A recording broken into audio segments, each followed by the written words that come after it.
She rested her head against his and felt, for the first time, what she would often feel with him, a self-affection. He made her like herself. With him she was at ease. Her skin felt as though it was her right size. Efemelu Americana.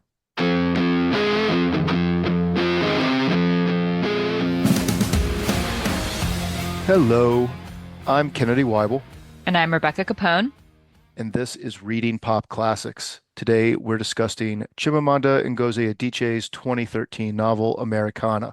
Americanah was Adichie's third novel, and it won the National Book Critics Circle Award that year. Other Reading Pop Classics winners of the National Book Critics Award include Paul Beatty's The Sellout, which we covered in our last episode. That book won 2 years later in 2015. Rebecca, start us off. Do we pass the Bechdel test? Yes, we do pass the Bechdel test with this one. Efemelu has many conversations throughout the book with other females, African, non-African, black and white, and those conversations do sometimes, of course, revolve around men. There is a romance component to this book, but often they are revolving more around race and race in America, education. So, kind of many varied topics among women. So it handily passes the Bechdel. The romance in this is handled in a way that it is a plot that we're like following, but we depart from it for like a large part of the narrative. Like it's not, the book itself is not a romance in the sense that like all the characters aren't like kind of in on the romance and conspiring to get our two lovebirds together or anything like that. Correct. Yes, and that's actually that kind of brings me to a note I had that the story begins, our novel initially begins with Efemelu in the US. She's been there for several years. She's getting ready to go back to Nigeria. Um, and she does kind of mention Obens, that he was this I don't want to say childhood lover, but a young love, a first love, if you will. High school and college. High school, high school, college romance. Yeah.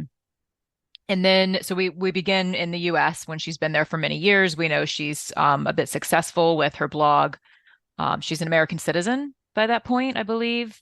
She's made the decision to go back to Nigeria. I don't think she's From an American citizen. I think she has her visa to be in the US, but I don't think she in the novel gets citizenship. She gets papers for it at some point shortly before she decides to go back. And I don't, I'm either just misremembering or I don't remember if it's made clear whether or not she actually goes through with the oath taking, although I think she can because there's a mention when she's back in Nigeria. I thought she had a work visa. I thought she had a straight up work visa for the US. I did not think. I just feel Initially, like I think she gets papers at some point because I think there's a mention when she gets back to Nigeria that when she first lands in Nigeria, she has this moment of like, at least I know I can go back to the US. she does say that. I just feel like the book would cover a citizenship test, and at You no know, point, as I was going through like there, my like there would be a blog post about it that we would have to read or something. Like there's no. right, as I was going through my notes on this, I was like, I was unclear on whether or not she had gotten citizenship, but nevertheless, the book starts, she's in America, she's getting ready to go back to Nigeria. We do learn that she's been moderately successful in her time in America. And then the book kind of goes back to the beginning, as it were. We go back a little bit into her childhood and then certainly her high school years and her time with Obens. And then later in the book, we spend a lot of time on Efimlu and her time in America, their history together, her time in America, and then we get to Obens and what he's up to in the time that she's in America.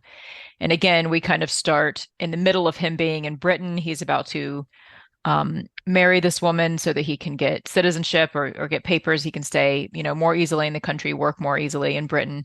And then we kind of go back to his beginning in terms of his departure from Nigeria or his time in Nigeria after Efemelu moves to America, and how he comes, to be in Britain. So we kind of see that similar like narration style, I guess, in both of those. And I feel like that kind of helps to punctuate the romance aspect of this. And I appreciate that it's a secondary storyline. Yeah, it doesn't feel less important though at the same time. No, it does. Like I'm with it the whole way through. Like I am invested in whether or not like Efemelu and Obins end up back together. Yes. There's a second read for both of us, I believe. Second read for both of us, and Yeah. I like Purple Hibiscus better. I had a much better time with Purple Hibiscus, her first book, I think. Is Is it her this first? her, is this Aditche's first book that you read? No, I read Purple Hibiscus first. Oh, you did. I have not read Half a Yellow Sun. I've read this in Purple Hibiscus. I like Purple Hibiscus better. Um, this is the first of her books that I've read. Um, and then I went back and read Purple Hibiscus and then Half of a Yellow Sun. I don't know. I mean, I really enjoy all of her works, and I think this, like I said, I mean, this I had read first, but Purple Hibiscus and Half of a Yellow Sun stay a little bit more firmly in Nigeria and in goings on in Nigeria. So I found that to be really, I mean, I enjoyed that. I learned a lot about, I felt like Nigerian culture and history through those books, which was a beautiful part of it. Um, I think what I appreciate the most about this book is this book is almost like reading something. You know how like journalistic writing is a little bit journalistic writing is different from fiction writing, and not because one is nonfiction and one is fiction, but journalistic writing tends to be very like factual and observant in a way that fiction is different because it can take more license, I guess. And I found this book to almost have this like journalistic quality to it, really just in sort of her sharp observation. And I know we mentioned the sellout that, this, was another, first of all, is what we covered in our last podcast, and that it also won the same book award. What I found to be kind of similar between these two books, something that we talked about in the sellout is that he doesn't let anyone off the hook in the sellout. No. He's talking from race, and he's talking about race and perspectives on race from sort of every possible angle. And nobody's let off the hook. Nobody's sort of not responsible, I think, for like the goings on in that book. And I felt like this was the same way. Like I felt like this takes a really sharp eye towards race and immigration, towards Americans, towards the British, rich, poor, um, Africans, British people, strictly American people of any race. And that I think was something that was, I think, in the second reading of this book, what kind of struck me the most were just these like very matter of fact sort of observations about all of these different types of people, and kind of how all of that forms and shapes race, right? I mean, we learn about this is this is a book that is not only about racism in America, or racism and classism in America, but sort of a little more like internationally, I think. I would agree with that. I think there's no positioning like something better than the other. Nigeria undergoes Efemelu and Obinza's scrutiny and receives criticisms. The US does, England does. The experience of everybody is presented pretty naturalistically without sort of moralizing one person's experience or one country's experience over another. Like it doesn't let anybody off the hook, as you say. Yes, and in journalism that is often sort of a tool as well, right? Is that it's like you're not necessarily trying to I mean, and this depends on the journalism. Journalism these days is different, I would say, but I feel like maybe this it's not it's not necessarily meant to cast sides. It's meant to report things matter of factly so that the reader can sort of make their own Yeah. decision, right? Like that's maybe more of a mark of journalism. And and in fiction that's not necessarily the case. In fiction, a lot of times maybe we are taking somebody's side. It does tend to have maybe a little bit more um of the author's opinion, or what their idea of a theme of something is. Well, I would say And even down to like main characters, like the characters in this are flawed. Like for me personally, Efemelu is downright unlikable. Like I do not like her, and I don't I particularly found like her spending time with her. I found her to be a less likable character this go round, actually, as well. Yeah, I mean, it doesn't take away. So for me, I like all the parts in Nigeria. I like all the parts in England. I very actively dislike Efemelu in America. What specifically do you not like? It's just dumb. I know that's not a very nuanced Okay, I criticism, mean, but yes, I'm going to need you to expand, please. um, I think it's just badly written. Um, she only meets very rich elite people, and her entire experience and her entire stance from her blog to everything is only from the point of view of like the 1%. She absolutely like the blog, for instance, is called, let me find the name of it so I say the whole thing correctly.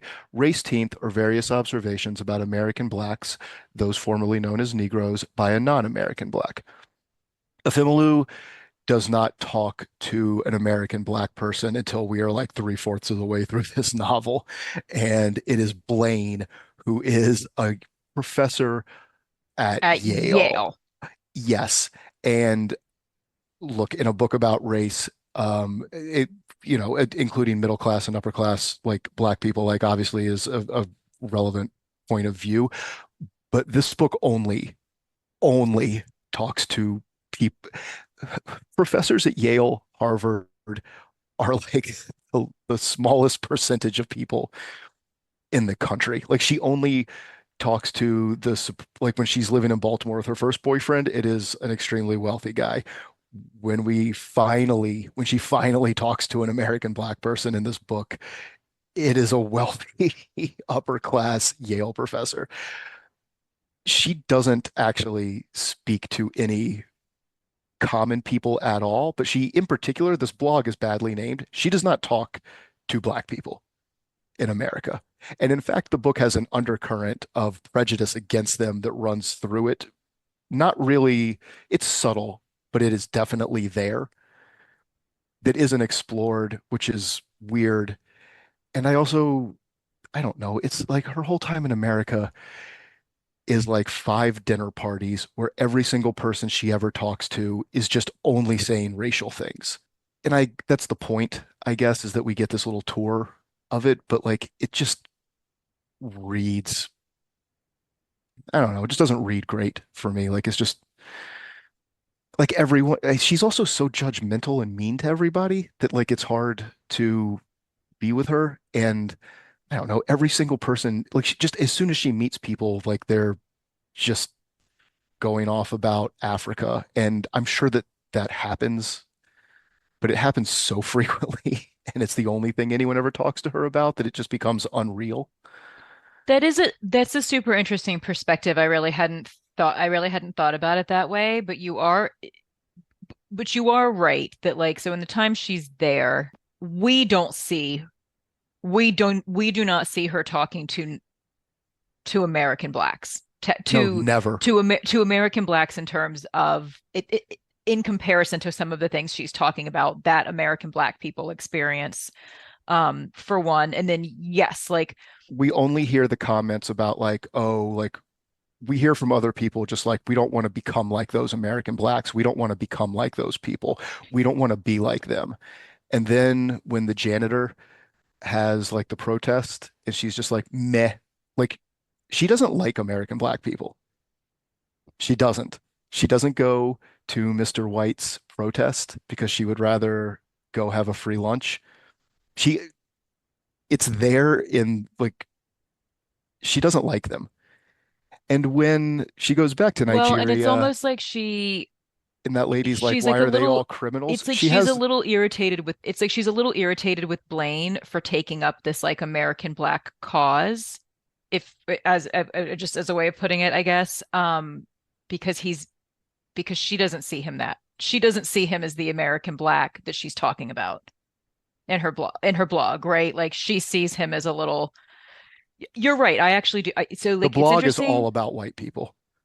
Like I but it's just interesting that because we just read The Sellout, which is we talked about is so much about like there's like one white guy in that book and well right he's a punchline. Like and it there is a are portrayal and it is a portrayal of what is happening in black communities right like the loss of the loss of his town that is completely taken off the map because we see like like gentrification comes in and destroys a lot of these like black neighborhoods that have been around for years and destroys like the culture and stuff that is there.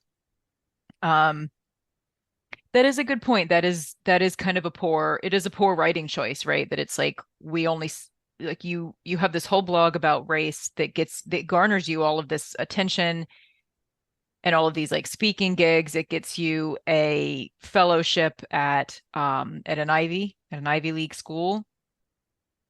But yeah, like our interactions that we see with her are from other Black people that have immigrated from African countries, like when she's in her undergrad. Um, Kurt is Kurt is a extremely wealthy white male, and then Blaine, yes, comes from that like academia, that high class, as it were, academia, and like race versus At multiple race and points in this class. novel, people make a comment about how the Nigerians, the immigrants, should not become like these American blacks. And Efemelu, who has an opinion about about everything, Everything. never ever corrects anyone or comments on it. I have notes in She does not. She lives in Baltimore.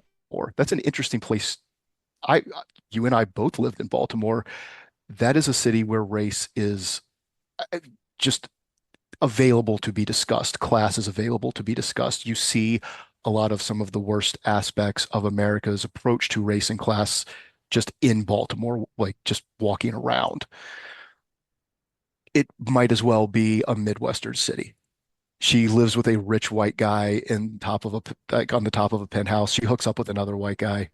Like there are in the building. Yeah. like, I've never heard of a Baltimore that just had so many white people and so few black people in it. Like it's I mean, because the topic of race and class comes up a lot, and how and this was in the sellout. This is in this book that sometimes that we do hear sometimes people say now, like, oh, it's not, like racism is over. It's about class warfare, and that kind of thing. And we know that I mean, you and I are of the opinion that that is not correct. Um, the, these are they are both problems. They are sometimes problems that go hand in hand, but we cannot say that, like, oh, racism is over and it's only about class, because that's not correct, right? And we see that in this book. There's an example in Britain. Oben's the friend from school has married a rich white British woman, and he tells a story about how like a taxi driver won't pick him up, and he's this like nicely dressed guy in a nice part of town, right? So we see that, the taxi driver there still is racist, and it clearly has nothing to do with class. Um, so that does come up a lot in this book. So it is a very good point that is interesting that like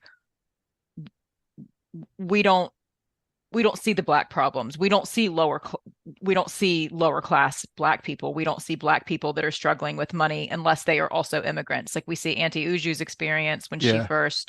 We don't even see a when she black guy first who just moves to Brooklyn. we don't see a black person who just goes to one of these colleges with her. Another student.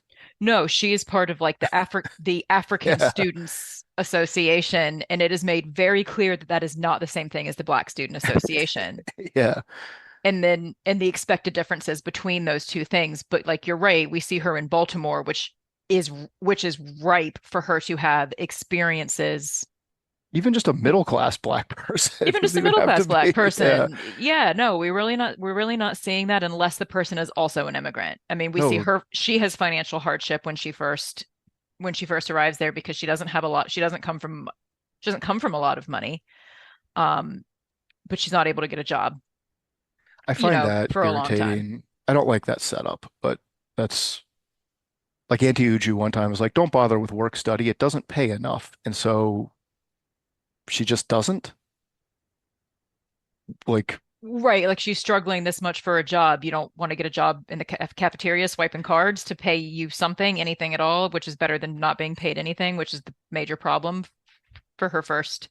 it's just because we need her and O'Benz to break up, and the author had to really force a reason for them to be apart so that they could get back together. That's my 2 cents on it because I don't know, like she goes to that guy's house and kind of hooks up with him. And then like the book completely forgets that happens. It does not Yeah, come back up. It no, it is not doesn't come part of back her for a long story. time. It breaks It them up. is it is literally only there to give the character an excuse to not talk to Obins again. Like it does not impact the character even remotely. And you know what's interesting is that then it also has a little bit of that like you know how you hear like the we talk about in liter this is literature, movies, this media in general, I guess, like the white savior trope. So like The Help is an example of that. Mhm. It's I mean it's all over the place. We Oh could yeah. come up with 100 examples of that. But so We she touch on but it. We touch on it here with when she's the when she couple with that the she baby, that's what I babies. was Yeah. just getting ready to say is that we do, it's interesting that we kind of that she has a little bit of that in here, right? There's like that white savior kind of storyline in here because she's deeply depressed. She's doing really poorly after her experience with this man. Which to talk about for a moment, like this cat prostitutes exist. This guy can't just like pay a hooker to come over to his house and do this. Like sex work exists for this very reason. But I think it's meant I think we are meant to see it. I think that's kind He's of what he advertised for. I think that it's meant to I think it's meant to suggest that a little bit of what he gets off on is a power dynamic. Probably. Because again, you you can just you can just pay for sex work. It's it's an industry.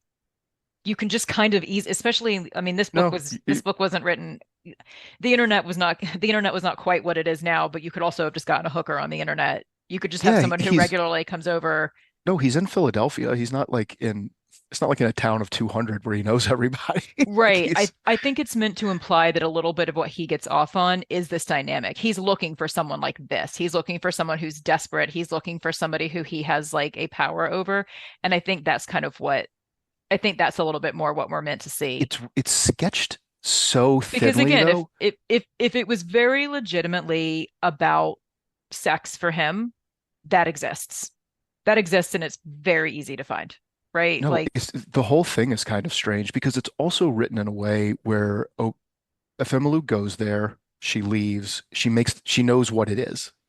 We get from her interior monologue, like she when gets she what goes this is, when she and she goes goes back so that we as the reader firmly know that she made, like the author wants us to know that if Femelu makes this choice, she's not tricked, which is no in oh keeping with her character, oh yes, no, that's I agree with that. Yes, but it's a strange, we are not meant to see it at but that doesn't change a power dynamic oh no, and it's because still a because he makes it lousy clear thing to happen. Like, he previously had another immigrant girl that was there for school that needed to make money on doing this on the regular.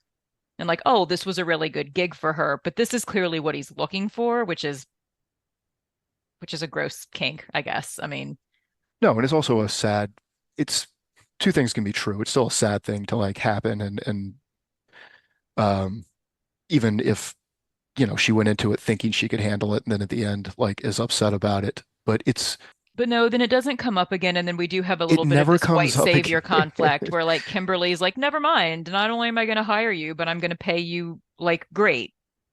And then she hates those people so much, Rebecca. She hates them. She says only the most mean and judgmental. The husband walks in and she's immediately like, this is the kind of man who thinks like hates him on sight. But there's There a is a lot of line where there's she a lot of says, judgment in this book. We've touched we've touched on this a little bit. There is a lot of judgment. There's a lot of judgment thrown around in this book. no, Um, Doris is right when she yells at her at the end. Like, but there's a point where she's talking about, is Kimberly the mom that I mix? Kimberly is, I'm sorry, yes, Kimberly is the mother of the family she's nannying for. Okay. She has a sister Laura who's prickly. She makes a comment, the narration makes a comment that like her and she told Kimberly, you don't have to just say a black woman is beautiful because you saw her in a magazine. You're not required to do that. And if it was like that was the moment she remembered where they truly became friends. I don't know where that's coming from. Afemalu is not this woman's friend. She hates her. She is just nothing but shitty and judgmental about her. She does not like her. Well, And I it's think weird that that she dislikes the husband so much because then she immediately starts dating someone like the husband. like the husband. So, yeah, so I have a note about this. the this sort of the family that she's nannying for is meant to portray a little bit. It's this it's this picture of the American dream, or I think what a lot of people consider the American dreams, Americans and non-Americans, right? They live in a big nice house. It's a nice looking family. Um, it's a nice looking family. They're not openly racist. They don't treat her badly. They don't speak down to her or anything. Kimberly is very kind to her. They pay her well. They're not like taking Yeah. advantage. You know what I mean? Like that kind of thing. There's not No, we don't see something particularly negative they introduce in her their to their treatment of cousin, Efemelu. who she starts dating, Who she happily starts dating. But so which is they're how kind she of gets meant, her work papers and her first job, like yes. her So first like office job. they're meant to represent this like American dream, and then she's kind of seeing like, and if Efemelu is noticing again, just like this book is very observant, I think the cracks. The husband is clearly cheating. That Kimberly does clearly seems to be Kim, the implication, right? Kimberly clearly knows it. Kimberly's clearly not very happy. She's kind of under her sister's thumb. There's some strange family dynamic there because like the sister is initially the reason that Efemelu doesn't get the job. They hire someone else, it doesn't work out, and then we have that sort of again like little bit of like white savior, complex where it's like, oh, they do want you and they're going to pay you great, and then it's just like, and then she has like no problems in America after that None. because Nope. then she starts dating Kurt, who yes gets her, so she does kind of get the job through, I don't know if nepotism is quite the right word, but he gets her the job essentially, right? He gets her Strings, like the contacts for the job. strings are pulled, Strings are pulled. which is a She nice gets corollary to like how she gets work Obens gets his papers. job back in Nigeria. Right, strings are also pulled for him. Yeah, it's a Um, nice. I do like, and I should be clear. I really like. I like all the kid stuff in Nigeria in the beginning. Love it. Um, I think Obenz's part in England is really interesting. I just don't. The part I don't like is a Femelu in America. Like I no, don't. I'm like I said, I'm glad you brought that up because I really hadn't looked at it that way, and now that you're saying it, it's like as I'm going through this in my head, it's like yes, I do see. I do see that as being kind of like a flaw in this novel that we're really not introduced to any American blacks, but there is a lot of judgment of them Yeah, from a lot of different people, particularly the African immigrant community. particularly the African immigrant community is really where we see a lot of is really where we see a lot of that. But what I do think is worth talking about her time in America, or again, maybe just back to this idea of her um just her like observations of like human behavior, societal views, and a lot of different people. I do think it's interesting to see this like immigrant perspective of America. There are parts of it that I think are sharply observant and that I think are really interesting. And she's got some great lines through there. It's just, in my opinion, the weakest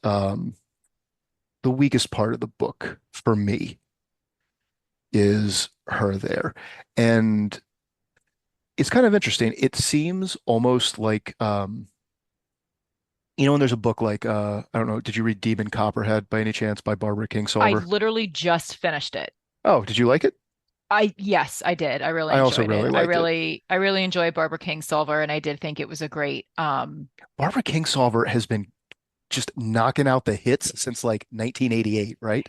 She really has, and they're so varied. Like Yeah, the we things should that she we got writes to about are so varied. Like this one was so specific. I felt like first, it starts.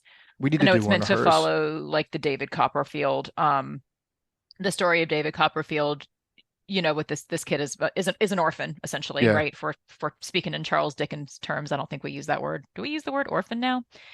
I as far as I know, there's nothing charged I don't, politically or emotionally about orphans, but um, but I wouldn't want to be called that if both my parents were dead. But anyways, it starts to use the Charles Dickens, vernacular. It does start with an orphan boy, and we have this commentary, I think, kind of on the like the foster care system or social work system. But then I really loved how it kind of delved into the and, opioid crisis and yeah. how specifically it targeted these like small rural areas, and how premeditated that is. And how America turned its back on that. All of our power used to come like coal. That was how you got light. That was how trains ran. That's how you cook Like, food and stuff. yeah, Yeah. yeah. It's pretty important. Like we turned our back on that entire piece of the country in a very sad way. The reason I bring it up is so when you're reading that book, it is like this the story of Demon Copperhead is laid over the story of David Copperfield, and Yeah. there are beats that like match David Copperfield. And A Femilu's Time in America feels a little bit like that might be what was done, except there is no underlying like a Femilu in Wonderland or something. Like it almost feels like there should be a narrative that it's using to like map its beats and its journey through. Hmm. But this, to my knowledge, there isn't one. I couldn't find anything, and it seems like it is just in, invented. It doesn't seem like it's meant to follow a piece of classic literature or anything like that. But it happens so smoothly and so decisively and without any real hiccups that it feels like we should be following a plot that's already there so that, that's how we end up back in Nigeria. But there's not. But she just sabotages her relationship with Kurt, sort of And arbitrarily. that is a really unlikable moment. I She do feel sabotages her like relationship with Blaine, like the like she lies to him about she it's lies to him about not going to the protest for Mr. White. and she seems so like it's that was the point where like my dislike for her kind of crescendoed and not like it's just a character that like is meant to be unlikable because I don't think that's the case. Like I like the fact that in the narration she doesn't understand. She's like then she's mad at him. Like how could he be so moralistic about this? I'm like that's just weird. It just doesn't make sense narratively. Like she lied to him, it made him feel foolish and he's mad about that. And the fact that this character who is our observant picking up everything character doesn't see that is just it feels like the narrative just demanded that she break up with Blaine in some way, and so that's arbitrarily what happened. It doesn't feel Well, in a story that has so many real feeling moments, it stands out like the way her and O'Ben's have to be forced apart. So there's this like, I don't know, just piece of the story that doesn't seem to fit the rest. And that's the same way that felt. well, with Kurt, the way her she yeah, she just arbitrarily has a meaningless affair with some guy in her building who she's judgmental of a little bit. Yeah, and her Um, explanation is I was curious about sleeping with him. just And like like curious about that's it, sort which of realistic, but like it doesn't feel realistic for a Femilu. but then later, I think when she's in her relationship with Blaine, she does kind of go back in she goes back into like a little bit of the race difference with her and Kurt, right? That there was just some stuff he didn't get as a rich white guy Yeah.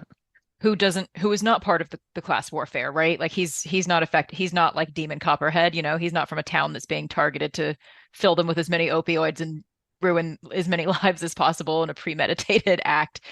Right? He's not a part of that as a rich white man, and he is certainly not part of what a person of color is going to experience in terms of racism, and he just doesn't get it. And it does seem like it goes back that it has kind of slowly eroded their relationship on her end, and that I think is kind of what leads to the affair and to hurting him. And to be fair, he was also But we don't flirting with women online. he was flirting with women online, but then we don't see that in the narrative. The narrative is just like, oh, I Yeah. slept with this guy and blew up my relationship, and then it's much later that we sort of go back to be like, oh, she wasn't necessarily happy with Kurt. Yeah. There's an example where, like, I don't know, he drops her off to get like her eyebrows done for something. They're going to a wedding or something. And And maybe like, this and maybe this is all supposed to be long tail, like a downstream effect of the disintegration of her relationship with O'Benz over this like incident with the guy she goes and like hooks up with for money. Like maybe we're supposed as readers supposed to like see that this is a piece Well, of that as she keeps denying that she's depressed and keeps saying that like depression is an American syndrome that is made up that Americans experience and isn't real. Maybe we're supposed to like, do you think that we're supposed to map her choices with Kurt and Blaine onto well, that so what incident? I was gonna say, so like there, so we see that with Kurt, like that it in the narration it seems to come out of nowhere of like why would you blow up your relationship? The relationship seems fine. And then later on, we learn that the relationship is not necessarily fine. But I think we see that with Blaine too. There's like there's the argument because she doesn't go to the protest with Mr. White, but then it's like she finds him to be a little Sanctimonious, I would say, is the sanctimonious is a great word. Yes, yeah. absolutely. That's he's a little bit sanctimonious. Like he's all, she doesn't like the sister and the way he Yeah. sides he sides with like the sanctimonious overdramatic sister. Like the sister is like also kind of a lot, and he's like that too. So it's like I think what she doesn't like in him she sees in the sister, and she immediately doesn't necessarily like it in the sister. I And like I think it Sean. takes her some time to realize that that's also what she doesn't like in Blaine. But again, we see that later. But I feel like that's also just like a writing tactic she uses in this book. 'Cause like we talked about at the beginning, the story begins with her in the US. She's decided to move back to Nigeria. She's like in the hair braiding salon, and we're back and forth with that. We start with Ben's, we go back to Obenza's story. We start with him in Britain, and then we kind of go back to like his time in Nigeria. It's She seemingly blows up the relationship with Kurt, and then we later see that it's like, okay, well, not everything there wasn't as happy as we thought. She blows up the relationship with Blaine. We go back and see later everything wasn't as happy as we thought. So I think that's just a writing tactic where like something happens up front and we find out more about it later. Yeah. And I think it works for the most part. Like I said, I don't want to overstate. I don't like a Family in America, but it didn't ruin the book for me. No, and I, I think it's I worth really like talking when about. I really like when they're kids in the beginning. I like the I like where we learn just kind of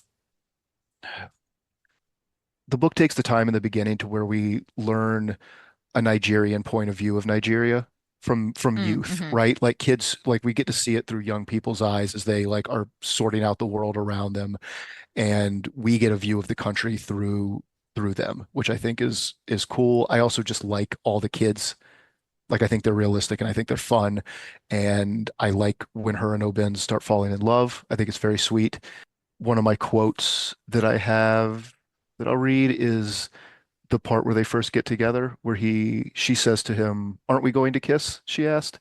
He seems startled. Where did that come from? I'm just asking. We've been sitting here for so long. I don't want you to think that is all I want. What about what I want? What do you want? What do you think I want? My jacket? She laughed. Yes, your famous jacket. You make me shy, he said. Are you serious? Because you make me shy. I don't believe anything makes you shy, he said. And they kissed. I think all that's very cute. I think that's a Yes, good setup. their early love story is really good. And yes, I agree And I with think you it's that it is nice to realistic. have it's nice to have the perspective of Nigeria from Nigerians to see what it would be like to grow up there. Because something that we see a lot in the American portion of this book is that like American perspective that everyone from Africa is one of those like donate $1 a day children. Yeah. Yes. And Every that's not what we in Efimelu does not grow up with money. She grows up poor. Her dad loses his job. They struggle with money. Auntie Uju doesn't have money. She gets all the money and I don't want to say success. All the money she has comes from her affair with the general. and she doesn't get money. She gets She gets things. things. That's a great point. She doesn't She get is money, she gets supported things. He does because get of but he gives her some money. She does give money to he gives her money to give to her Efimelu's brother. dad. Yeah. Yeah. But no, Or he does. He gives her things. He gives her the apartment. He buys the things in the apartment. yeah. He does pay for DK, right? Like he's part of DK's life. He's Mhm. paying for things for DK until he's killed. I think all I like all but, I mean, it obviously it's very sad what happens to Auntie Uju and DK and they have to go to America, but I think all of that's really interesting. I think Obin's in England feels more realistic to me than Efemelu in America. Like Efemelu like just is dropped into pretty greased rails. Like she's catching a lot of green lights in the US. Once Yeah. she gets the job nannying for the family, yes, everything else goes pretty well for her. Oh, she becomes a paid blogger in like 15 minutes. It's like three posts and then like she's getting it's goes really Yeah, no, well. she has a good job. She strikes on, I mean, because she strikes on, but something that she realizes that she learns. And this is something that I really enjoyed in this book, that that perspective of I wasn't black until I came to America. Yeah, which I Because black in because black in America and black in Africa are not the same thing. And we don't think about it that way. But I love the number of times in the book, that it comes up of people being like, oh, well, well, in your country's really poor. You must have grown up with nothing. And it's really nice for you that you're here now. And it's like, it's not necessarily nice to be an immigrant. It's not necessarily nice to be an immigrant in America, for one, and it's not necessarily nice to be black in America, and it's not particularly nice to be a black immigrant in America, and we see a lot of that in the book. So I do think it's interesting that we get the perspective of Nigeria of like, and again, like Obin's comes from a more like middle class situation. Ifemelu grows up without a lot of money, but it's not what Americans tend to think of as third world poor. no, the people Which is what's what comes up in this book, right? That's what kind of people keep saying. They keep referring to it as third world, um, and that's kind of what they think of anybody that comes from Africa. compared to O'Ben's, who I think his experience in England, even though it is shorter, is is a better piece of the story because it is more well-rounded. And I think because it is more well-rounded, the pieces of like the immigrant experience and how poorly they can be treated and the like way people are trying to get over on you and take advantage of your position, the sort of like the racial incidents that he encounters, I think are in sharper relief and stand out more because the entire experience seems more just realistic, I suppose, than like this sort of bizarrely charmed 1% Ephemeru in Wonderland kind of experience that she has of just like meeting wealthy people over and over and over again in this rarefied air America that she encounters that just doesn't feel like an America that I think most of the readers of this book live in. But I wonder if a little bit of that is purposeful in that, like the title of this book is Americana. Like her friend, her friend, like they have a friend. She's when she's in high school, they have a friend that Yeah. goes to America for some years and comes back, and they call her Americana, Americana, and that's Yeah. their little thing. I wonder if that's a little bit of a choice though for her to become. I wonder if that's a little bit of a choice for her to lean Maybe. American in that like the way that she's changed, the way that she changes in the time that she's there. She's becoming a little like, I don't want to say she's becoming the non-American black, because the way she refers to non-American blacks, like in the blog and throughout the book, is not her life No. when she's there. But I wonder if it's a little bit of a choice to make her Americana a little bit, like to be what her friends were teasing about, but to be what her friends are teasing about, this Well, almost this they like tease her when she goes back. this teasing judgmental view of Americans and America. I wonder if she's meant to embody that a little bit. Like she comes here, she does happen to fall into this like little bit of a wonderland and kind of become and sort of embodies what other people see, what non-Americans see in America. I think that's accurate. I think you're right. Because when she goes back and she joins the Nigertopia, what's the name of the Nigerpolitan? Nigerpolitan. Yeah, the Nigerpolitan group. She sees her own Americana. She sees her own persona as the Americana reflected in the people that she sees there, who are all, I think she kind of mentions it, like they speak this shared language of America about Yale, about Harvard, about MIT, about like their experiences there. And it's part of what pushes her to start her blog about Nigeria because she just wants to show a more realistic version of it.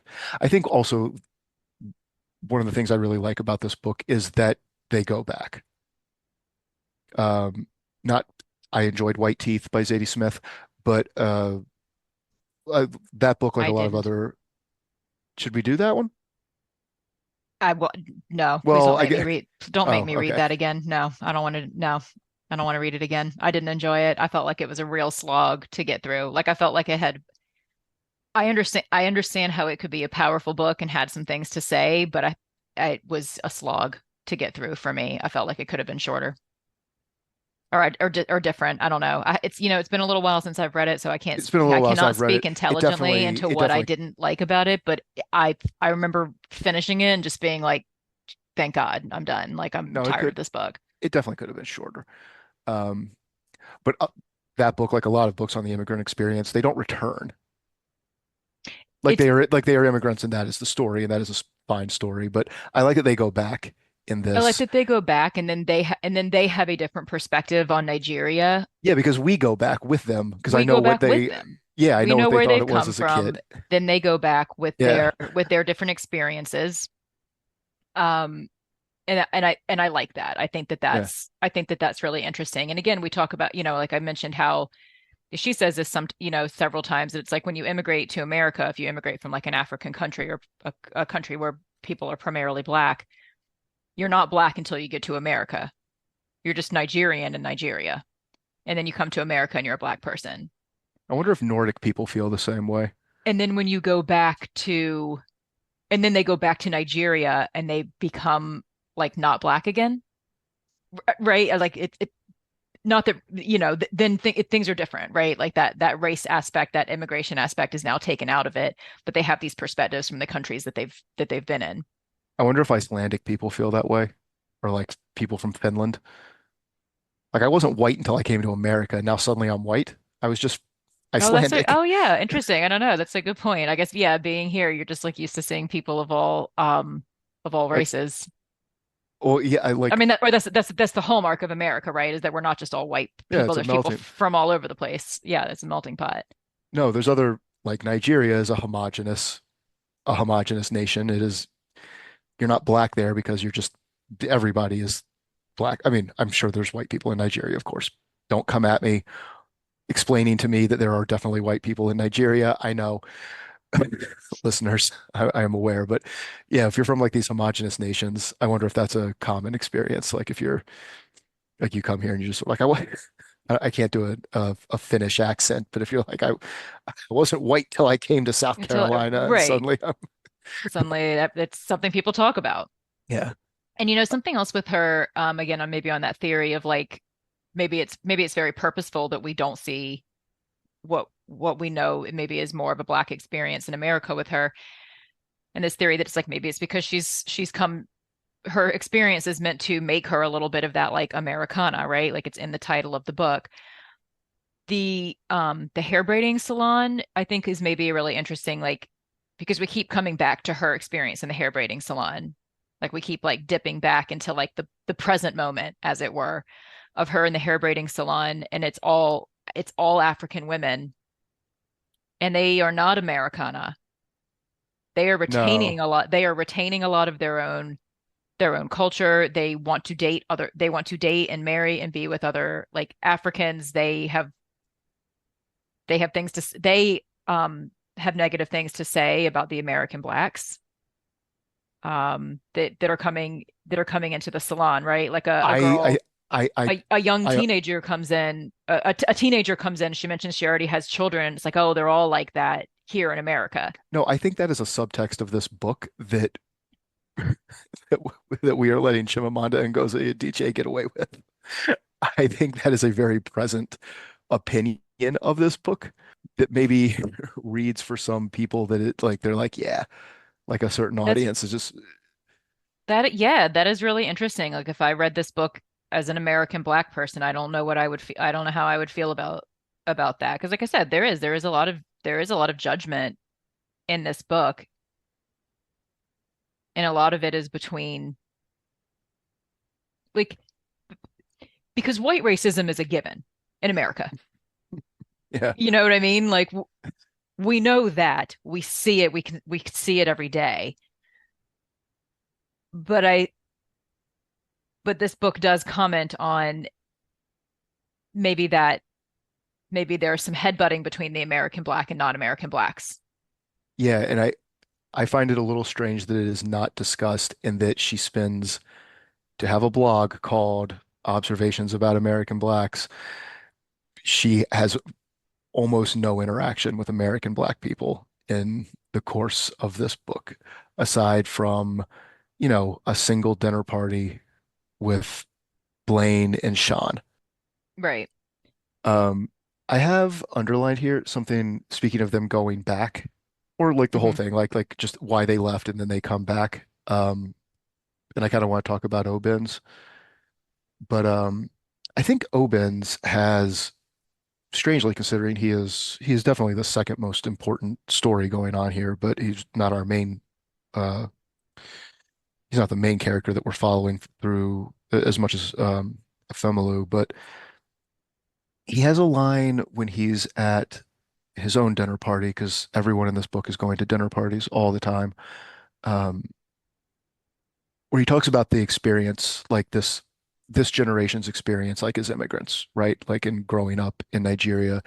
Um, and he's talking about the guests at this dinner party and how they would understand, like we were saying about the Americans in this book, they think of Africa as the like dollar a day people, like the war torn. That's the view they have of it, and they think everybody is like that. And in England, they he's saying these British people understand that same thing, fleeing from war, fleeing from the poverty that crushed human souls. And he says, but they would not understand the need to escape from the oppressive lethargy of choicelessness. They would not understand why people like him, who were raised well fed and watered but mired in dissatisfaction, conditioned from birth to look towards somewhere else, eternally convinced that real lives happened in that somewhere else, were now resolved to do dangerous things, illegal things, so as to leave, none of them starving or raped or from burned villages, but merely hungry for choice and certainty. And I read that and I pulled it out here, and I think that is sort of that's the central thesis of the book, right? I think so. Yeah, Like, I have that highlighted as well. um, that's what I mean, kind of what they're like what we're following here is this is the real Nigeria where we begin. We see it through these kids' eyes, so that it's through young people's eyes who are kind of taking it in and learning at the same time as us to help shepherd the reader. And and it's not this dollar a day thing. It's a community that's, well, slightly more impoverished than like some communities here in the US. And they've got their own problems and their own military and their own politics and their own issues. And that's over and over again what they come up against is like a sort of choicelessness. Like they would like to go to college, but like there's strikes. They would like to finish this movie, but the power keeps going out. Like there just doesn't seem to be a decision for them. And so they, well, Obins, actually, Ephemeru too, in her initial leaving, like do this kind of like reckless, dangerous leap into the unknown out into the world. And then I like that you mentioned it too, they come back to bring like what they've learned of the world back to Nigeria. Yeah, Like and they there's a return com home. Like yes. the answer is not out there. The answer is still Nigeria. It's just their turn. Like like a young person growing up in a town and coming back to like shape the world that helped shape them. Yes, and there's a conversation about that, and I think it's at that same I want to say it's at the same dinner party. Maybe not. Maybe it's with um Imanike, his friend from Obenza's friend from home that marries the I rich think he's a English good woman. character. And I also like the fact that Imanike is I also like the honesty of like, oh, like they did not really like him when they were younger, and O'Benz needs help and goes to a person that he like everyone's moral compass gets like tweaked in this book, which I think, like you said, like everybody's culpable, like everybody's kind of on the hook and nobody. Yeah, realistically no, responsible nobody. for their decisions in this book. And I think that is why some of the the the racism or the judgment maybe is a better way to say it between like of like the American blacks and stuff like I think maybe some of that is why that is in there of like again, everybody's responsible for this. Yeah, that feels accurate. Everyone's responsible for this. We've Americans and Britons are lumped in together of having similar views, although there is an interesting conversation about the different views from Britain's immigration and US immigration, um, which is kind of hilarious now, right? I mean, this book was written, um, 2013. right, 2013, and our immigration issues, and I mean that's over 10 years ago, right? So our immigration issues, Or I now mean, are it was published in it was 2013. It 20 was published in I'm sure it 2013, was but written between like 2010 and 2012 or something like that. um, I lost my Ob train of thought. Obama was still president, I think, while this was being written. Yeah, because she writes that something that brings her and Blaine back together after their Yeah, fight is Obama. yeah. Obama's the presidential race. Can we talk about something? Do you want to talk about something frivolous or something serious? Let's go with something frivolous and then we'll come back to something serious. Okay. There's a line in this book where Auntie Uju's upset about something, and Efemelu comments that like about her being upset and being distracted because she would have expected her to make the joke about how Americans eat bread for lunch. Oh, I also have the note about bread for lunch. Do other Okay. people not eat bread for lunch? That's like an American thing, and they're so judgmental about it. Well, I also, Or not judgmental isn't the right. They're hilariously they're yeah, yeah, frivolously yeah. It's not, judgmental about yeah, it, it's right? Of not, just like, what are you, American? Because it comes up more than once that okay. Americans eat bread for lunch, and I like that it becomes like a little running But tag. I'm putting it next to Eleanor Oliphant's thing about how Americans hold spoons You know what? I because think I realized we don't really eat. The statement is just so we we don't eat bread for like we eat sandwiches sometimes. People eat lots of things for lunch. Sandwiches sandwiches, I contain mean, listen, bread, and that sandwiches is a fall on a lunch list, right? they They're a very certain popular lunch item. they certainly It, do. I is just that specific to, yes, that's my question. Does no one else eat sandwich? Like, I mean, but it is also Eurocentric, right? Like and I guess my question is also, is the thing that's weird about that lunch choice, would Nigerians just ne like bread cannot cut like midday? No, you're out of your mind. Bread in any form, no. Like is maybe it's like it seems too heavy.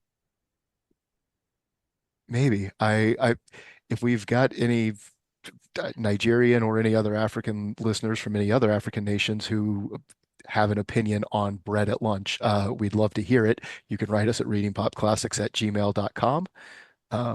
Curious to know if bread is just kind of a thing that like would it be like having cereal for dinner in the US? Like would it be like I having a thought of bowl of Lucky Charms for dinner or I having you know like I a so piece I of thought cake for about breakfast? Is it like that kind of odd?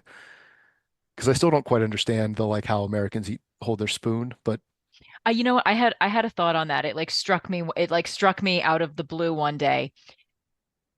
So you know how there's that way where, okay, so as an American, I think about it as holding the fork upside down. Like think about kind of like how you hold your fork if you're cutting meat, if you're cutting something with a yeah. fork and a knife. Isn't that like European kind of like you continue to hold your fork like upside down? Oh, maybe. Do you You know what can't, I'm talking about? yeah, but you can't hold a spoon that way, can you? You can't hold a spoon that way. But you think But I it's don't something remember, like I that? don't, but it might have been, but she might have said fork. Was it a fork? I think it was about a fork. I don't think it was about the spoon because a spoon scoops, a fork spears, and I think that in Maybe Europe it they was hold their about a forks fork. We have to differently. Because go to the I archives. remember that being something from childhood that you and I used to do at like the dinner table with the fork, like holding it like the other way, and then like you eat from it, like again, like what we would consider upside down. Oh, But like maybe. a fork is not, but I mean a Because we would fork's get chastised for it. Mom was always like, turn your mom was like, fork, no, that's you not cut that like way, then you turn it back around. And it's just sort of like, right. But I think in that's other extra steps to eating. Right, but I think in other countries they do hold their fork that way. So maybe the fact Oh, that we hold it like a spoon, maybe that is specifically American. well, someone from Scotland or the UK and someone from Nigeria or uh, African nation that has similar views on lunch, weigh in, let us know. How do you hold your fork? What do you eat for lunch? Jollof rice? Which I really want to try. I feel like um because I've I because was I've looking, read I was because looking I up read recipes. most of the things that she's written. I really want to try jollof rice. I know I have a recipe for it in my New York Times cooking, but it is a lot to make. It is not a dish that comes together quickly. No, Well, at least I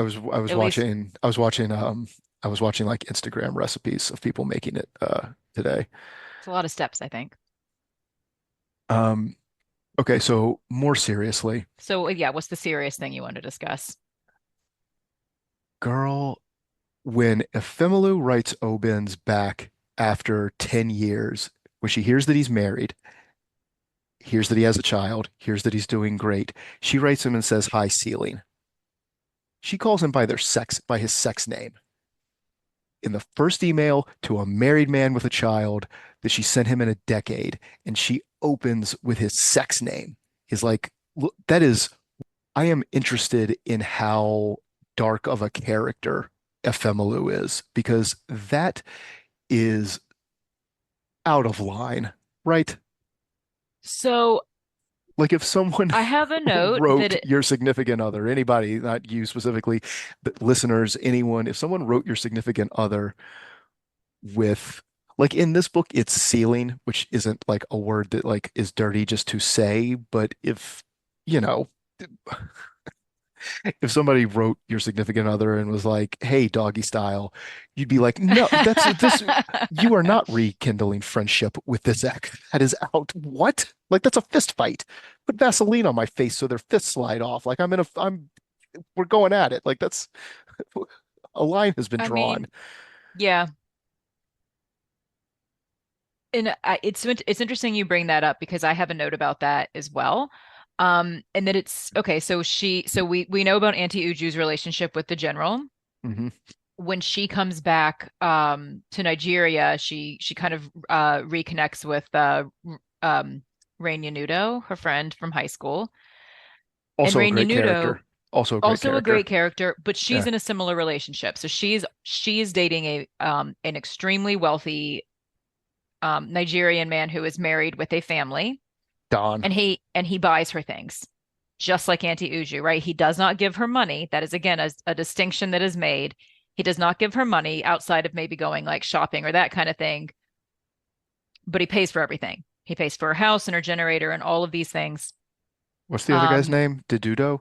Diodo? did I think so? I'm messing it up. That's not, I'm saying it wrong, but it's the No, other, if I the don't other have it guy, in front of me, the other guy who starts humming whenever a conversation comes up that he doesn't like, he just hums real loud to he just drown hums her really out. loud. I think that's funny. But Ifimalu is a little, she's a little judgmental about this.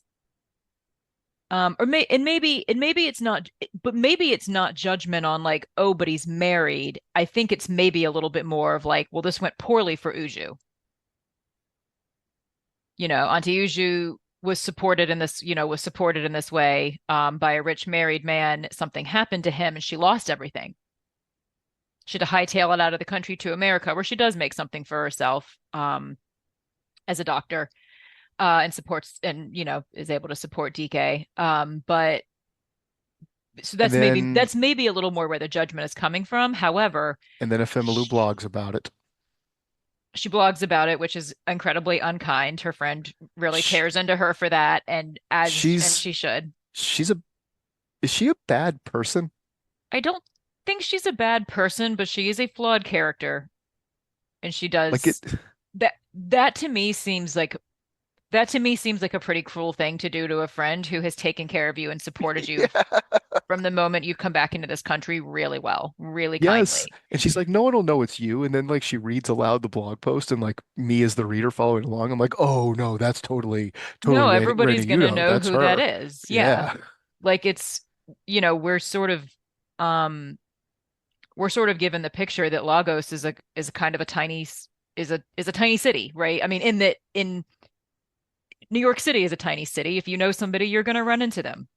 like everyone who knows you too will know who it is. Like Log, Don Log, will know. Lagos is yes, Lagos is a tiny is a small city, right? Yeah. Too like too in that sense that like the people know each other, they know of each other. Like um that is a cruel thing to do. But my note is that her initial relationship with Benz is not dissimilar. I mean, she with O'Benz when they get back together, they have an affair. Yeah.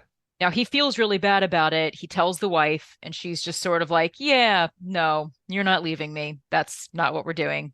She breaks Um, up their marriage. He has a child. yes, but she That does. child, that She child will breaks up their be marriage absolutely impacted for the rest of her life negatively by the by action of this. these two people. But Hmm. yeah, so I do have a note that it's like, I don't think she passes judgment on Auntie Uju because I think she's too young to really see it for what it is um, when that's going on. But she does kind of pass judgment on Randy Nudo. And part of it is like, but don't you want to be with somebody who can like be with you? It is partly that he's married. Like I do think that it is partly out of a concern of like, what if this goes poorly? You're going to lose everything. But some of it is judgment on the fact that he's married, which she does make clear. And then Benz is also an extremely now. Is he paying for things for her? No, it's not the same in that situation. But like he is also a rich and powerful married man in Lagos with whom she has an affair.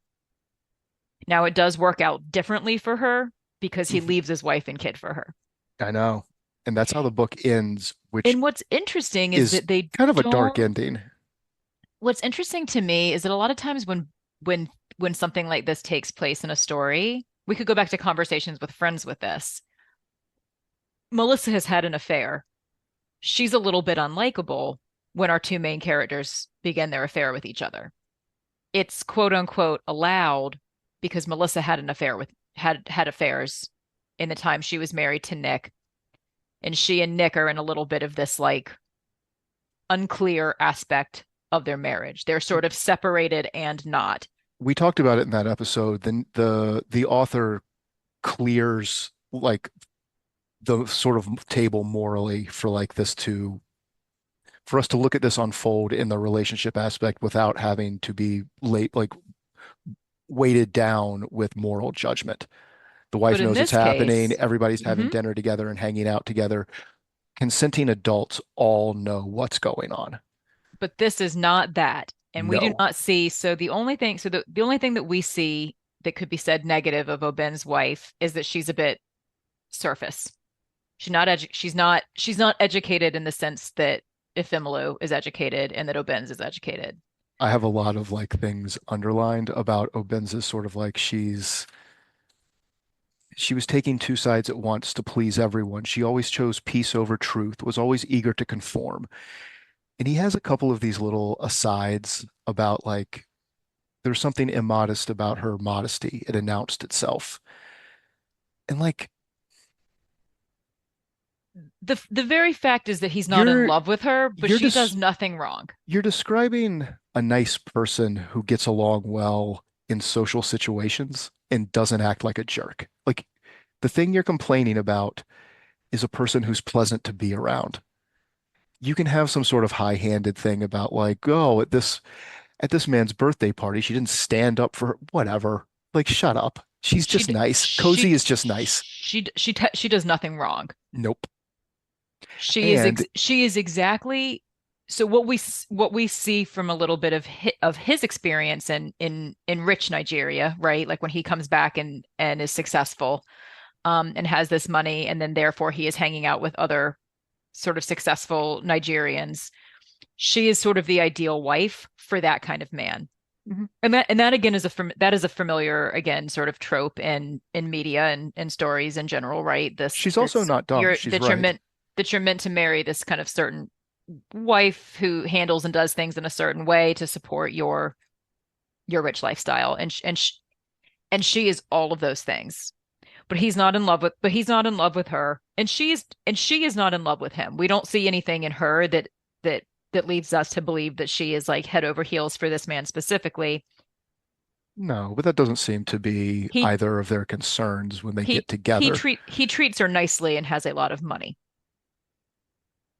For I mean, him, At For one him, I point, think he felt so sort of like he's ghosted by Ephemeru.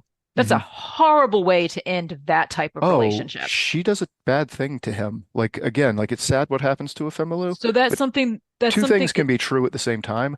She is wrong in the way she treats that is a Obins. horrible way to end a relationship with someone is to Hmm. just never speak to them, particularly because he is so supportive and kind Hmm. for her in America, particularly because his plan is to come to America to be with her. That's why I'm asking, is Ephemeru a bad person? Like all of her actions throughout this novel, all the way up to the last thing she does, which is destroy a marriage of a man she ghosted because she cheated on him for money. Is she a good person? Is anything about her good? She is incredibly judgmental. Like, I mean, sort of viciously throughout the book, right up to Reynudo. Like, Yeah, that's interesting. That is, when we're looking at it this way, from the opening, I mean, in the there first are a chap, lot of unpleasant things and a lot of flaws. She's kind of rude in the hair braiding salon. She places herself a little bit above these other African immigrant women when who when Doris, who are providing a service for her and not real and they're not doing anything wrong. They are not rude. They are not rude or anything to her. They make some judgmental comments as well, I guess, about Africans and specifically Nigerians. However, no, and she's not necessarily outwardly horrible to them, but her thought process and her judgment of these women in the salon is yeah, is kind of mean, I guess. in the opening, in those same opening like 6 pages, she also writes a married man with his like, his pet sex name that you had for him. Yeah, that's true. That's a good point. That is different than reaching out and calling him Obens. That it's because it's setting something up. Or apologizing or I, explaining yourself or that I'm saying coming any, I'm coming back and I sort of expect to pick up where we've left off, essentially. yeah, and it ends with her destroying, not the only one, he's doing it too, but it He's ends with doing her it too. destroying a marriage. But no, but it is interesting that they don't like Cozy doesn't because as I was reading this book, I was for because it was again it was the second time, but I mean I read this back in 2013. It's been quite some time since I've read this book initially. And I was trying to remember if Cozy had an affair with I'm forgetting his name now, but the guy who essentially makes Obens rich. His cousin introduces her Big Chief. to the big chief. And there was a part of me that was trying to remember that like does Cozy have like does she have like an affair with him or he makes a pass at her and she kind of like it's I was trying to remember like oh I think it gets set up in a way that like maybe she's looking to climb the ladder a little bit I don't remember but it. I think either it's because I remembered how the book ended and was trying to remember how Cozy is I don't think I was she's trying resolved. I think I she's was just a trying to victim. yes, exactly. I was gonna say I was trying to remember like, oh, is she resolved in some way that like there's a reason that we don't feel bad that Obens and Ifemalu get together at the end of this book. So I kind of kept waiting for that, but I think that that was just in my mind because that's just generally what happens so that you don't feel bad. But She's like, also no. right. She fires that housekeeper because she has condoms, and he's like, "You shouldn't do that, and you don't have to worry about me, and I would never do these things." And then he does it. And He then he cheats on, does, yeah, just not in the manner that she thinks he's going to do it. yeah. Yeah, like with the maid. Um, And I mean, no, that maybe is interesting. And you know what else is interesting too? So something that I've noted in here, when they're children, when they're young, when they're children, when they're teenagers in Nigeria, Ifemalu often she feels inferior to Obens. She yeah. feels a little bit not quite good enough. She feels a little bit like not quite as smart as him. He seems a little more like confident and together than her. His socioeconomic, situation is different from hers. He has this great relationship with his mother. His mother is really intelligent and she feels that her own parents seem a little like provincial, and stuff compared to them. But then and then she has the experience being paid for this for the sexual act when she's desperate for money, which makes her feel that she really is too beneath him, right? And leads to her ghosting him, which again is cruel. Um, but then she has this, like we've talked, like I'm going to call it the Americana experience that we've been discussing. That from then on everything is kind of charmed for her the rest of the time she's in Yeah. America, whereas Oben's doesn't have that. Like he struggles to get his education completed in Nigeria. He doesn't. There's no work for him. He feels like he doesn't have any choice there, and he has to settle for his second choice, which is Britain, because he's obsessed with America. He's obsessed with Yeah. Manhattan. He's obsessed with New York. And that's the place that he wants to go. That's the place that he's really interested in. And he has to settle for a second choice. He has a very different immigrant, immigration experience than she does. He goes back and hires some of those guys. He does. He goes back and hires like the guy who's Nigel? Is it Nigel? Nigel. I'm sure his name's Nigel because everyone in Britain is named Nigel in a book. But They are all that's named always Nigel in a book. that's any book you And ever read and movies. They're all that's named Nigel. anyone who was yes, anyone who was who was British in a not British book or film is named Nigel. That's funny. Um, yeah, so I'm pretty sure his name is Nigel, and if it's not something equally British, but yeah, that's the guy because he has to have some. He essentially has to have like a white British or American man to sort of legitimize his business, even though it's just like Nigel who, Well, you know, I like that they're all nice to him. Like there's a point in the book where like he comes in and everything's wrong and he can tell something's not right, and then they throw him a birthday party. is well was that's a top five moment for me in Yeah, this book that he it's comes in and he thinks because he's operating under a different name or he's working under a different name and yeah he thinks that they found it out because everybody seems like suspicious and then it's because they all know it's his birthday and they get him like a pastry cake no, he meets and like throw a little party for him. working class people. He meets working class people and they Yeah. yeah and like his like the boss treats him pretty well. Like a Fimelu doesn't meet anyone who like drives a truck or like works in a shop. Not a single person who like waits And then tables. when right and again then we see her in the hair braiding salon and she's really judgmental Yeah. of these women who were having a very different experience than her in terms of class. So that's really interesting. I'm really I'm glad that you pointed that out because that was just really not something I think I saw when I read this. Did the ending shock Even in you? this second. The ending kind of shocked me. I wasn't expecting. Well, so where I was going with this thing where like she feels so inferior to Oben's the sex act happens and now she feels like she's definitely not like she can't even be with him anymore because she's so inferior. And then this outside perspective of what makes somebody superior to another person changes with her experience in America. She becomes successful in America. She comes back to Nigeria as somebody who was really successful in America and has, she doesn't have like a ton of money, but like she's got some money to like get herself set up in Nigeria and he's deported. Yeah. He's humiliated by Humiliated. it. He's absolutely humiliated by it. He's held in like an immigration jail. Um, Prior to being sent back, they're made to feel like pariahs on the plane from Britain back to Nigeria. And it's this hard, he has this inferior experience. He has this humiliating experience. But then in Nigeria, he becomes rich and successful. So I don't know. It's interesting to see the ways that like that inferiority and superiority sort of flip flop or change between them and their experiences throughout the book. But now I'm looking at it in this new light of like, yeah, is a Fimelu like a nice person? Because we have a lot of sort of evidence to the contrary, I suppose. And O'Benz leaves his wife for her, Yeah. which puts them in similar moral Moral footing footing. when it comes down to it.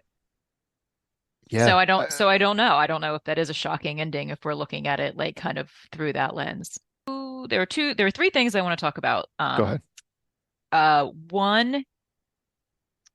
One is just sort of some of the observations of America from the perspective of any non-American at all. And one of them is like weight. Yeah. And so, and how she was just like, she was told that fat is a bad, mean thing to say in America. Um, and then like the different implications, like her friend from high school that lives in America, she's moved there. First of all, she's moved there when she's in high school. So I think there's an interesting commentary that like, her friend moved there in high school. So it's like immigrating in youth when you're young, you're already in a stage of like trying to fit in and trying to find yourself. But her friend, points out that like, at home when somebody's lost a lot of weight, something's wrong. And in here you're meant to but like in America, you're meant to compliment people when they've lost weight. You don't call Yeah. people fat. It's mean. Um, so I think that's interesting. I thought that perspective on like immigrating as like a young person and immigrating as an adult is interesting. So there's education, education is different. Like we're told again, like, Americans sometimes have this perspective. We have this like certain perspective or view in our head of African countries. But like when Efemelu is talking to DK and she's like, oh, like, so did you learn long division in school? And he's like, what? No, I'm only in the first grade. And she's like, well, yeah, but like I knew how to do, or no, simple division. I knew how to do simple division when I was your age. And so she spends the summer tutoring him, torturing him, as he calls it, in math because she's like really floored that that's not already a part of his education. Or Uju's struggling to become recognized as a doctor in America. Like they're making her retake all of her classes, and she's struggling to pass the board exam. And she comments like, "This isn't. These questions are just about knowing how to take this test. They're not about how to practice medicine, and so I'm struggling." Because she's been a doctor in Nigeria. She's been through this test. She's been through schooling. She's been through a test. She took a test that asked questions about medical treatment. And as somebody who has taken a board exam, that has taken a medical board exam, it is about knowing how to take the test. And the ways I answered questions on the board exam are different than the ways I practice occupational therapy in my clinical setting because it just is that. But apparently that's very American. So I just think that like that was something that I found to be really interesting about her time in America. I think there's just those observations of things that, or, like the bread at lunch, like small things, the bread at lunch, or when we were talking about Oliphant, that like apparently Americans hold their forks differently. It is something about, are there tests in, I mean, there must be some sort of test in Nigeria about practicing medicine, I guess.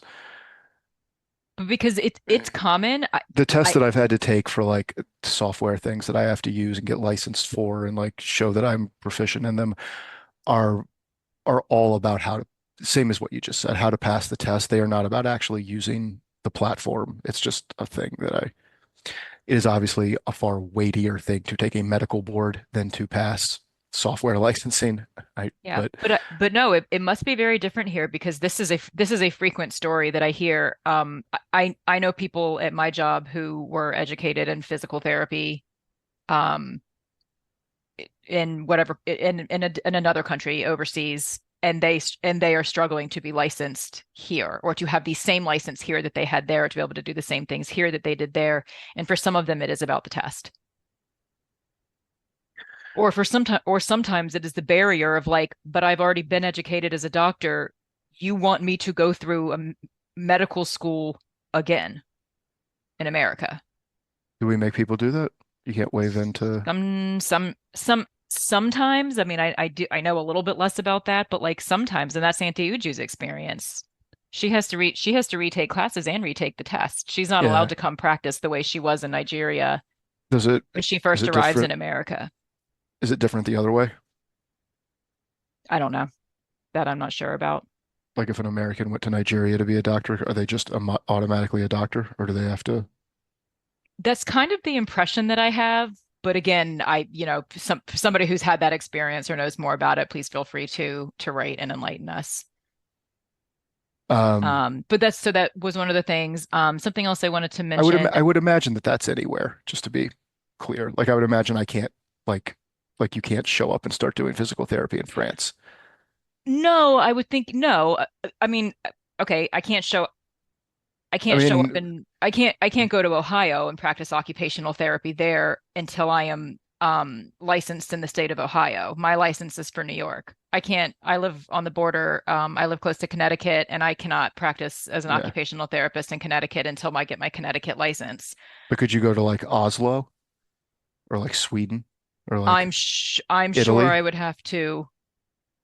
I have a certified licensed job, so like yeah, I would have to figure out what their system was, what they recognized, what they didn't. Yeah, so that's I mean, so I'm not sure, like I don't know how that works. The anti-Uju part with her complaining about the boards stuck out to me. Because the general had just given her a job that she was given a job by a powerful man back in Nigeria. She does get the She job like through I the don't general, like I couldn't tell if but I was she has supposed to gone to medical school. I mean, he didn't like. I just couldn't tell if I was supposed to take it seriously where she was like, I can't believe they're making me do this. I couldn't tell if it was supposed to be like because at her last job, the general was just like, she has a job and they didn't give her any work because they didn't actually need her to work there. So I Oh couldn't yeah, I couldn't tell reading that scene if it was supposed to be an irony about anti-Uju's situation. right. And Like, in light of that like how is interview, like how dare they make me show effort and prove that I know how to do this? In my last job, I didn't have to do anything at all. Or if it was meant to actually be a commentary on the you know what, I'm not sure. Like I said, in light of that article, because she makes um, the comment about how it's not about practicing medicine, but at her last job, she didn't have any work to do because so like I don't know, how does she know? Like she says that her last one she didn't really practice medicine at that one either. oh, that's true. So the other two things I wanted to talk about were femininity in Nigeria because it's referenced many times in the book, or not even just Nigeria, but like I think African countries in general, that they have this much more like chaste view of women. There are several quotes about it throughout the book of like, well, this, a woman she would never act this way, if she was from Africa, or like if Emmylou gets in like a taxi and the African taxi driver assumes Yeah. she's like from an island nation, or maybe he assumes she's American, and she's like, no, I'm from Nigeria. And he's like, no, you're not. And she's like, I am. And he's like, no, because you're wearing a tight top. And there's several. Rainy at the I end, have like Rainy Muto, seven examples of it. the bridesmaids had to wait outside the church. Uh, Oh, because their shoulders were exposed. She's wearing a spaghetti strap tank all the top, and then there's like a little filmy all the um bridesmaids just waited outside. they have to all wait outside the church. Uh, Yeah, so I don't know. I just thought that was interesting that there's these that there's several callbacks to that. Like I said, I like seven different examples that I noted throughout the book of these types of like conversations, and they come from men and women.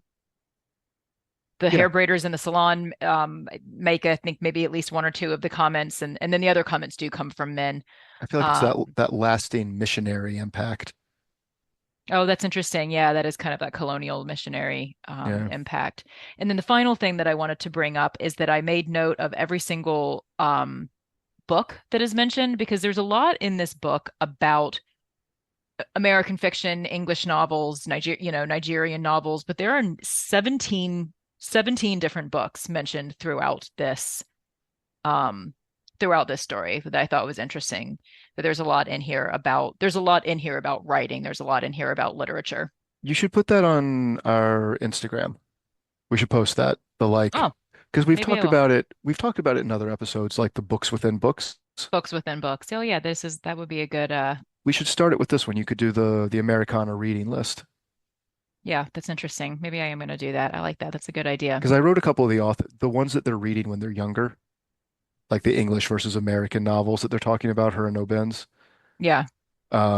Or even just she likes kind of pulpier, fun, like more fun novels, and he takes his literary taste very seriously. Um, But he's very into American writers. yeah, He's not so interested in English writers. He's not yeah. very interested in Britain, which I think is part of the you know, it's his second choice when he ends up having to be an Well, immigrant there, and then well, to have that horrible experience. he had a plan with his girlfriend to go to He had a plan America. with his girlfriend. She ghosts him. Yeah. So okay, so those were just like the last. just some things I really wanted to cover or to talk about with this book. So I've had a thought about the, the two immigration experiences that we are given in this novel, and your beef, as it were, with Femilu's experience. What I think maybe feels agree if I'm sort of based on our conversation, if I'm sort of hearing you correctly, I think what sticks in your craw a little bit is that she has a race blog and she's writing about race and she's writing about the American Black experience, but then we don't see a lot of examples of that. We don't see her interactions with that. But we are given two immigration experiences in this book because they are different. So struggles when she first comes to America, and then things really turn around for her and she becomes successful. But that is very legitimately the reason people want to immigrate to America or to Britain, I guess, as it were, for that matter, is because that opportunity is available. So she doesn't illegally enter the country. No, She is not escaping a hardship. She is accepted and is given a scholarship for an American university to be educated. It doesn't matter how she attains it. She gets she gets an office job. She gets she gets a fellowship. She's educated. She gets a job. She makes a name for herself with the blog. Again, this is the reason that people want to come to America. This is the reason she wanted to come from Nigeria. She wanted to be educated in Nigeria and it wasn't working out because of the strikes and the problems within the education system there. So she comes to America. She gets a college degree and she goes on to have a at least moderately successful career, no, she's a really which successful career, I would say. a very successful Yeah, career, which is the reason that people come to America. yeah, We A lot of the immigration experience that we discuss from a political standpoint are people coming from Central America or Mexico, right? And they don't have a lot of opportunities. Maybe they're not they don't maybe to get the education experience that she has. They're working in jobs that are paying less money, or they're being taken advantage of and being paid less money for terrible jobs. That is one American immigration story, and we see that Oben struggles in his immigrant experience. He's educated as well, but he is not educated in Britain. He's educated in Nigeria. He struggles to find work. He doesn't have a work visa. He's using someone else's work visa. So that is a different immigration experience. So it does track a little bit if we're going to get two immigration experiences that they would be different. yeah. It's not so much that they're different. I just don't think hers amounts to much in the narrative. The book's really long. I don't think it adds anything, and I don't think there's as much value as there is text in a Femilu being in the States. Like I We don't, do spend we do spend a lot of time, a significant portion yeah, of, and yes, to talk about the length, this did feel like a really long book. Like I feel like yeah, when I look at this book, like it's been on my shelf since 2013 when I read it. And when we picked this book to read, I was kind of surprised that it's almost 600 pages. yeah. Like I don't like disagree with like the philosophy or the theory that comes out of her time in America. Like whatever. I think it's pretty thin, and I think it really drags. And I don't know. It's just a dinner party over and over again where like side characters you never hear from again that are just kind of like say arbitrary, I don't know, like top line, easily repeated, you hear it all the time, kind of obvious statements about race, as long as it is. Like I think like I don't know, two dinner parties. Like you just could have gotten it. You could have, it's not deep enough for as long as it goes on.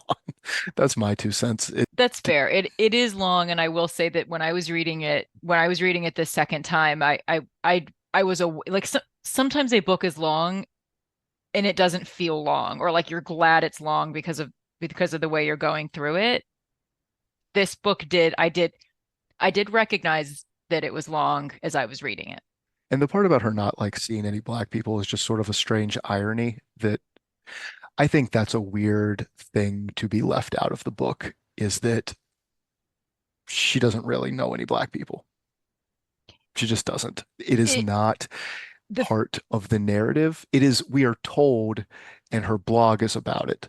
We're told so much about American blacks and their But experience, and we don't see it. We see what it's like to be a non-American black.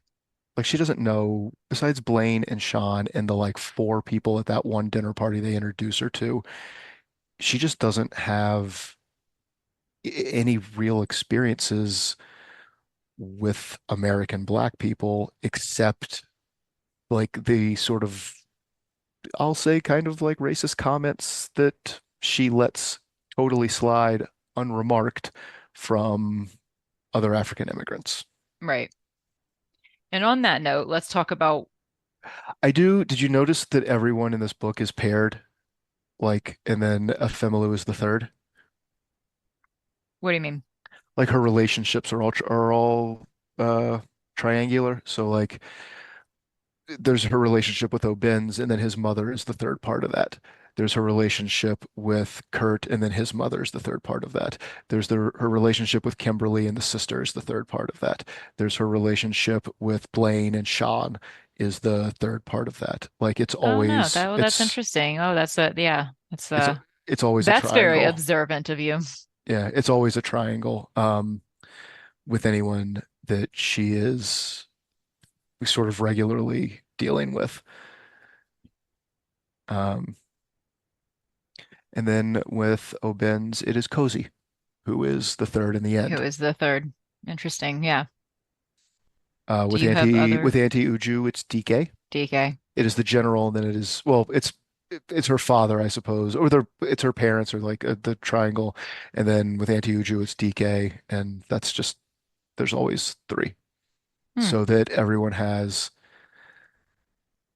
so that Afimalu can observe them talking to another person because Afimalu doesn't necessarily uh she is just an observer for a lot of this Hmm. Yeah, that's with like interesting. commentary. She doesn't drive a lot of the like it's like going out with Kurt and his mother, and then she observes these conversations and these things about it, but like she's not necessarily driving the the relationships, I guess, in a way, as far as the narrative goes. Um, I have a quote that you kind of referenced. Ganika had come to America with the flexibility and fluidness of youth. The cultural cues had seeped into her skin, and now she went bowling and knew what Tobey Maguire was about and found double dipping gross. Yeah. I still don't know what Tobey Maguire is about. Go ahead and say it. Well, I mean, in 2011, I was there. I don't, 2012, like, no, 2013, no, I, he was around more. the, no, the reference is relevant. It's not that. I just am crapping on Tobey Maguire. What are we, what are we doing here? Why is this guy in stuff? I haven't seen him in anything in a minute. Have you missed him? No, Have you missed his I bizarre, haven't. bizarre face? No, they gave us that other guy as Spider-Man, and I was like, all right, this guy's great. Yeah, where? Zendaya's boyfriend, Yeah, fiance. Yeah. Tom Holland, that's his name. yeah, Yeah, no, Tom Holland slipped into Spider-Man, and I was like, yeah, I like this guy. I like his Spider-Man movies also. yeah. Because Spider-Man was in high school and Tobey Maguire was like 35 years old when he was playing him or something. Like, I don't. What are you doing? Yeah, Tom Holland does legitimately look like someone who could be in high school. Uh, let's see. I have one. O'Benz is talking about just a scenario that he finds himself in when he is back, I believe, in Nigeria that brought him a disorienting strangeness because his mind had not changed at the same pace as his life, and he felt a hollow space between himself and the person he was supposed to be. Um, I think that is a very, very well phrased and well observed like piece of the human condition that I think people really commonly feel and don't necessarily have the words for even when they're feeling it. Yeah, That that your mind has not changed as quickly as your life has, and you feel a space between who you are and the person you thought you were supposed to be. Yeah, that's not something people are generally aware of, I think, or maybe wouldn't have like the I think words you, to kind of put to it. no, I think you just feel frustrated, confused, let down, upset, like whatever Yeah. it is. But that's, And it's hard to understand where it's coming from. yeah, I think that's a really like, I like that line. So I have two more. They almost go together a little bit because again, something that I think is like a real standout, a real highlight in this book is this a foreign perspective from America, what observing us from the outside.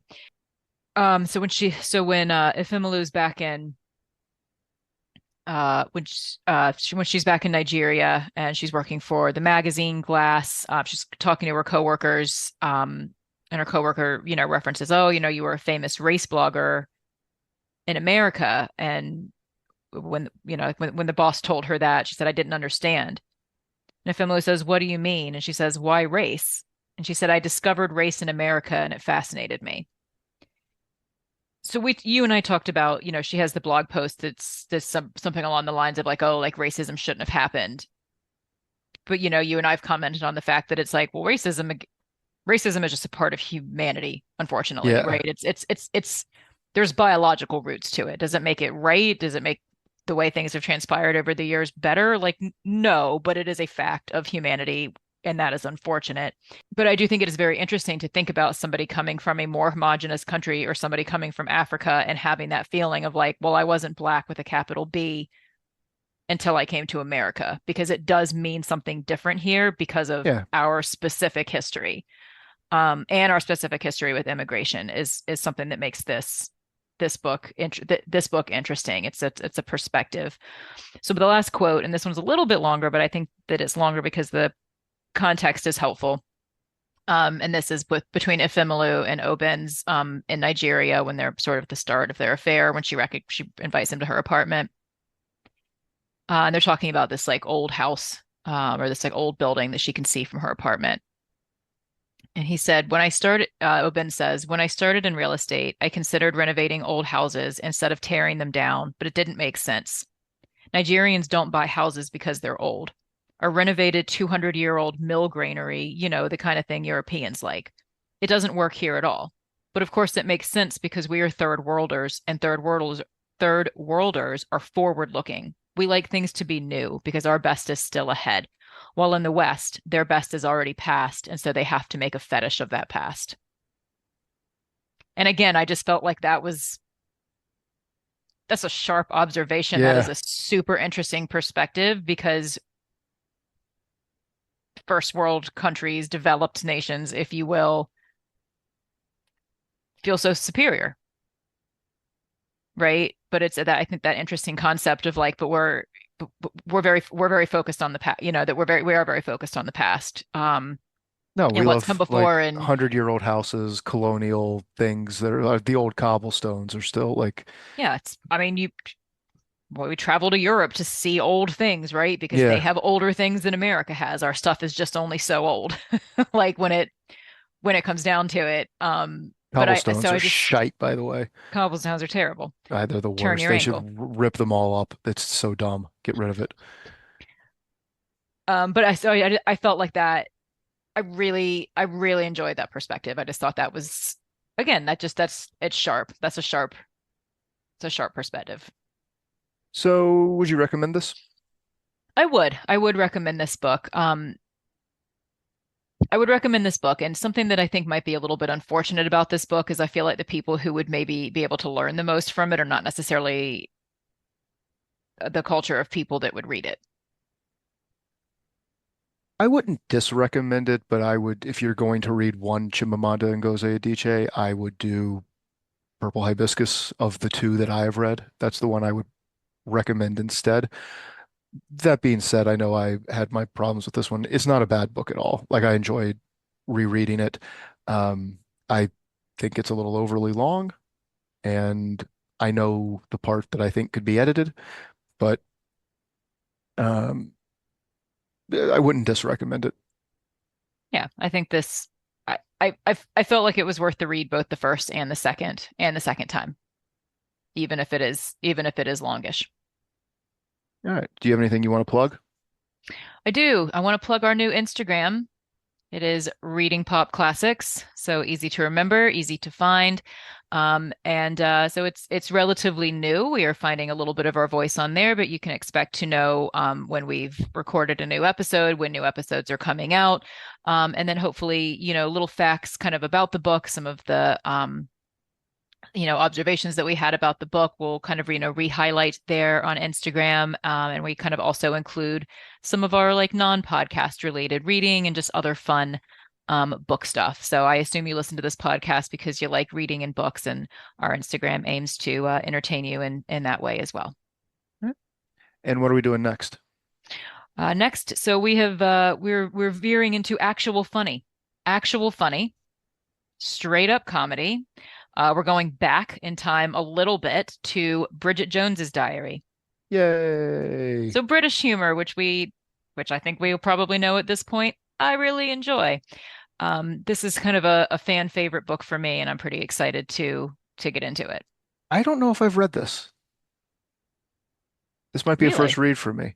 I know that I have read pieces of it, and I know that I know I've I read part. actually don't know if you've read it either. This might be like Like how, it was in the house, and it's in this house that I live in currently because it is one of my wife's favorites. I've seen the movie multiple times between you, mom, my wife, um, lots of times with the movie. Good movie. this is interesting. This is going to be like how we talked about how, Hitchhiker's Guide was something you read, you read multiple times when we were younger, and I knew it was a favorite of yours, and I somehow never got around to reading it. And this is a similar book for me. This is something I've read several times. It's a bit of a comfort book for me. I loved this book in high school. And yeah, but you've never got around to reading it. Now we've No, flip-flopped some of our young reading loves. So I'm excited for you to read it and to see what you think about it. I am more familiar with the cinematic like pieces of it because I think this is correct. We'll see if I'm right after we read it. But I think in the book, she, they are watching Pride and Prejudice with Colin Firth in the book is like referenced within the book. Yeah. And then in the movie, Colin Firth, of course, plays the character that he famously played in the miniseries. And I've also seen that miniseries with Colin Firth, which is great, by the way. And then he's in the film. So I like familiar with that, but not the actual book. So Not this the will be actual fun. book. It is a modern retelling of Pride and Prejudice, We'll have which to is do not that. some which weirdly was not something I knew when I was young and read this book. That was something I learned like as an adult later in life. Um, that this was that it's meant to be like a modern day Pride and Prejudice. Oh, see, that's kind of the only thing I knew about it when I saw the Probably movie because I did because not read Pride and Prejudice until I was an adult. I've actually read it. I've read it sort of embarrassingly recently, actually, for the first time. also never read Pride and Prejudice, only saw the miniseries. You know what?